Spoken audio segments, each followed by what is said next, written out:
যখন রুটি দিয়ে কোনো সবজি খেতে ইচ্ছা করে না তখন আমি এভাবে বাদাম আর নারকেলের চাটনি তৈরি করে রাখি। তার জন্য কড়াইয়ে বড় চামচের 1 চামচ সাদা তেল দেওয়ার পর 1 মুঠো ছোলার ডাল দিয়ে দিলাম।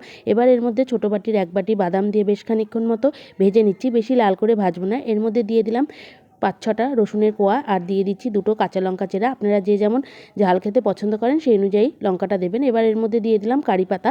কারি পাতাটা কিছুক্ষণ ভাজার পর এর মধ্যে দিয়ে দিচ্ছি কেটে রাখা নারকেল। নারকেলটা দিয়ে আরও কিছুক্ষণ মতো ভেজে এর মধ্যে দিয়ে দিচ্ছি স্বাদ অনুযায়ী লবণ। লবণটা দিয়ে আরও 2 থেকে 3 মিনিট মতো ভেজে নিচ্ছি। কোনো কিছুই লাল করে ভাজবো না।